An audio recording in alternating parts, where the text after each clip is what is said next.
Okay, hi, it's Garnet, and after the introduction, let's call this number one. From the index, this is in the basic concepts category. It's actually page 1, and neuroplasticity is the topic, right there. So this is obviously a huge topic, and I oftentimes say in public events, introducing the neurolite, I start off by saying, the neurolite is not important, and everybody is a little bit taken back, and I say what is important is neuroplasticity. And when neuroplasticity is appreciated, then the neurolite becomes incredibly valuable. And that's true. So what is neuroplasticity?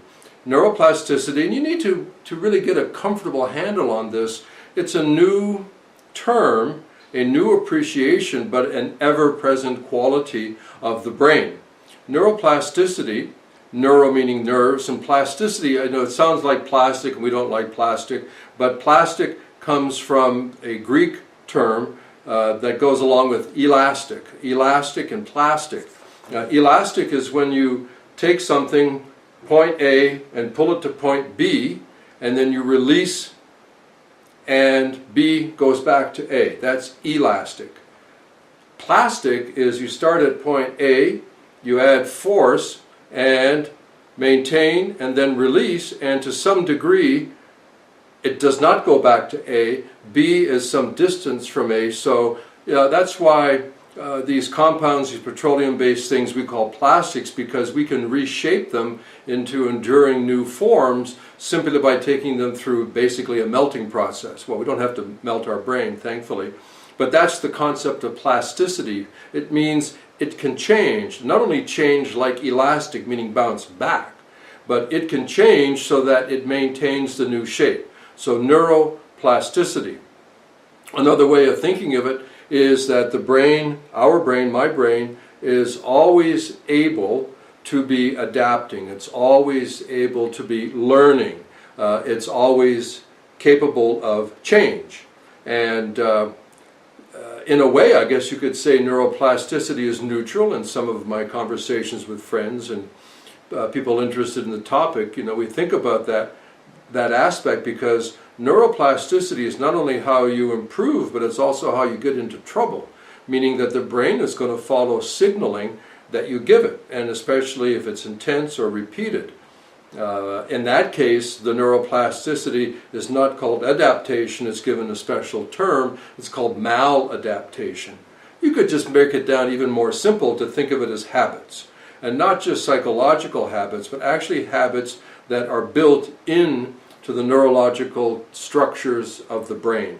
So the good news is, and this is contrary to medical teaching that has gone on for decades, in the recent number of years, medical schools now teach a principle that was not taught before.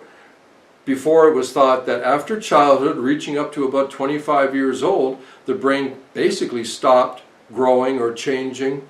The saying, you can't teach an old dog new tricks, is that concept. Well, that is not true. The brain can change and adapt and keep learning and modifying, growing or shrinking in certain areas depending on what we do. Now, there are pathologies, there are diseases that enter into the picture. That's a special class, but normally speaking, neuroplasticity, you could say, means whatever the state of your brain today, it can be better tomorrow. The most famous term for neuroplasticity comes out of actually 1949, coincidentally the year I was born, by a Canadian. I was born a Canadian. So this scientist, last name Hebb, H-E-B-B, came up with this principle: the neurons that fire together wire together. Or we say these days more simply, fire it to wire it, which is very, very close to an opposite saying, which is also about neuroplasticity, one that you might be familiar with, and that's the use it or lose it. So as you get the neurolite, you will appreciate it at a much higher level, increasingly understanding and appreciating it, if you also are learning more about neuroplasticity. So that's the very first basic concept that I'd like you to work with, is the concept of neuroplasticity. There are good books out there. There are several of them actually. A very good medical scientific storyteller is Norman Doidge, and he's written a couple of books. I prefer his second to the first. You can Google Doidge. It's like Dodge the car, but with an I, D-O-I-D-G-E,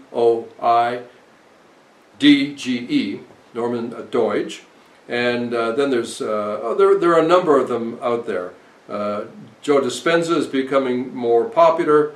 His approach to me is not as neat and clean as Doidge, but everybody's got their style and their attitude about it. Learn about neuroplasticity. It's going to inspire you. It's going to make you feel good. And when you're inspired and you feel good and you have the Neurolite, things will just get better.